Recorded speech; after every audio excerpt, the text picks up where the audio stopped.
اس پہ مزید ہم بات کرتے ہیں ایرانی سینئر جرنلسٹ ہیں وقار رضوی صاحب، جنہوں نے ایران میں سرو بھی کیا ہے 10-12 سال انہوں نے ایران میں ایز اے اینکر بھی کام کیا ہے، رپورٹر بھی کام کیا ہے، تو ان کا تجربہ بھی ہے۔ آپ کو ویلکم کرتے ہیں، بہت شکریہ آپ نے ہمیں وقت دیا۔ سر سب سے پہلے مجھے یہ بتائیے کہ ایران میں اس وقت ماحول کیا ہے، کیونکہ آپ نے وہاں کے لوگوں کو آبزرو کیا ہے، وہاں کی قیادت، وہاں کے عوام کا کنیکشن کیسا ہے، ان کا جذبہ کیسا ہے، اور کیسے اس وار کو آپ دیکھ رہے ہیں؟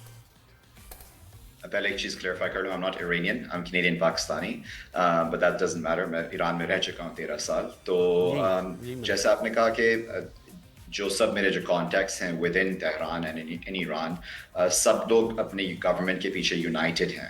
تو جو اسرائیل چاہ رہا تھا کہ رجیم چینج ہو جائے، نیتنیاہو نے بھی کل بھی کہا تھا انٹرویو میں ABC نیوز کے ساتھ کہ he wants to assassinate آیت اللہ خامنائی، that would be a huge mistake and huge miscalculation on his part۔ تو ابھی جو پوری قوم ہے یونائٹ ہوئی ہوئی ہے، اور یہ تو ہوتا ہی ہے ہر جنگ میں کہ obviously جب کوئی جنگ ہوتی ہے تو گورنمنٹ جیسی بھی ہو، سسٹم جتنی بھی امپرفیکٹ ہو، لوگ یونائٹ ہوتے ہیں۔ Iranians are no different۔ obviously پریشانی لوگوں کو ہے۔ میرے کافی دوست obviously ہیں جو اسٹیٹ ٹی وی میں بھی کام کرتے ہیں، تو کل جو اٹیک ہوا تھا میڈیا پہ بھی ان کو بھی میں نے کانٹیکٹ کیا تھا، تو انہوں نے کہا تھا کہ we knew this day was coming۔ ہم کو پتا تھا پہلے سے کہ یہ دن آئے گا، کسی نہ کسی دن آئے گا۔ تو آپ سمجھ لیں کہ almost since the revolution, since 1979 preparations ہو رہی تھیں for this very day کہ یہ جنگ آئے گی at some point in time۔ یہ اچھی بات ہے کہ جب آپ پریپیئرڈ ہوں تو پھر آپ کو اس کو ڈفرینٹلی اس میں ریئیکٹ کرتے ہیں۔ آپ کو کیا لگتا ہے وقار کہ ان کی کتنی یہ جنگ سسٹین کرنے کی کتنی جو ہے صلاحیت ہے ایران میں، کہ کتنے دن، ہفتے، مہینے، وہ سال فائٹ کر سکتے ہیں، مقابلہ کر سکتے ہیں اسرائیل کا، اور اب امریکہ بھی شاید ساتھ میں؟ جو official statements آئی ہیں آپ کو بھی پتا ہوگا کہ انہوں نے کہا ہے that they can do this approximately between 6 months to 2 years، اگر ہر دن proper جنگ ہو continuous without any breaks۔ وہ اب کہنے کی بات ہے، کسی کو پتہ نہیں۔ obviously ان کی انٹیلیجنس بھی کافی اسٹرانگ اور ان کی پریپریشنز، انہوں نے جو انڈر گراؤنڈ سٹیز جو بنائی ہیں فلڈ ود میسائلز، اب وہ کتنی بڑی ہیں وہ کسی کو obviously انہوں نے بتایا نہیں ہے، because obviously that's very very sensitive information۔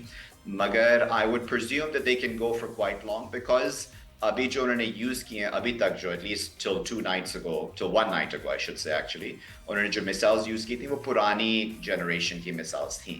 تو ابھی نیو جنریشن میسائلز کل رات سے شروع ہوئی ہیں یوز ہونا۔ تو اور اس میں کیا ڈفرینس ہے وقار؟ یہ جو نیو جنریشن والے ہیں، یہ نیو جنریشن والے میزائلز، یہ اس میں کیا ڈفرینس ہے اور یہ کتنے طاقتور ہیں؟ وہ ہائپرسونک، I mean I'm not a huge military expert but hypersonic missiles ہیں یہ۔ تو hypersonic میں آپ نے دیکھا بھی ہوگا کچھ ویڈیوز آئی تھیں حائفہ اور ٹیل اویو سے، کہ آپ دیکھتے ہیں کہ ایک مثال جو گر رہا ہے وہ ایک سپیڈ سے گر رہا ہے، یا آئرن ڈوم اس کو کیچ کر سک رہا ہے۔ ہائپرسونک مثالز جو ہوتی ہیں کہ جورڈینینز کو آپ کو پتا ہے کہ انہوں نے پہلے سے کہا ہوا تھا کہ کوئی بھی مثال ہمارے ٹیریٹوری ایئر اسپیس میں انٹر ہوگی تو we will shoot it down۔ تو hypersonic you cannot shoot down۔ I mean these air defenses simply are not created for shooting down something that fast۔ So hypersonic moves at Mach 5 speed which is insanely fast۔ اچھا مجھے بتائیں کہ ایران کی جو ابھی حکمت عملی ہے، جیسے اسٹریٹجائز کر رہا ہے، ویسے تو بیانات کی حد تک تو باقاعدہ وہ خبردار کر رہا ہے یو ایس کو بھی کہ اگر یعنی کہہ بھی رہے ہیں کہ یو ایس کی انوالومنٹ ہے اس میں اور ان کی سپورٹ کے بغیر نہیں ہو سکتا، لیکن ابھی بھی ٹارگٹ نہیں کر رہا ہے ایران یو ایس کے بیسس کو۔ تو اس حکمت عملی کو کیسے دیکھ رہے ہیں آپ؟ دیکھیے یو ایس بیسز، سچ بات یہ ہے کہ ان ممالک میں ہیں جہاں پہ ایران نہیں چاہتا کہ ان ممالک سے بھی رابطہ خراب ہو، مگر انہوں نے وارن تو کیا ہوا تھا پہلے دن سے کہ اگر آپ ریفیولنگ کریں گے، اگر آپ اجازت دیں گے کہ یو ایس پلینز آپ کے بیسز سے، جو آپ کے ملک میں جو بیسز ہیں ان سے اڑے ہماری طرف فار ایگزامپل ہم کو اٹیک کرنے کے لیے، تو then we will see you as an enemy state, جو بہت بڑا اسٹیٹمنٹ ہے۔ اور یہ پہلے بھی کہہ چکے تھے، قاسم سلیمانی کے اساسینیشن کے وقت بھی کہا تھا، ہنیہ کے اساسینیشن کے وقت بھی کہا تھا۔ تو ابھی از نو ڈفرنٹ۔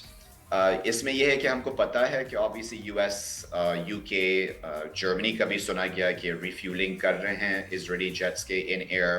مڈل ایسٹ میں یو ایس کے آپ دیکھیں کہ وہ شپس آ گئے اور وہ اسٹرینتھن کر رہے ہیں اس کو۔ جی ایگزیکٹلی۔ تو اب وہ things are moving towards that direction، مگر I think کہ the Iranians پہلے دن سے کبھی چاہتے نہیں ہیں کہ ڈائریکٹ کانفرنٹیشن یو ایس کے ساتھ ہو۔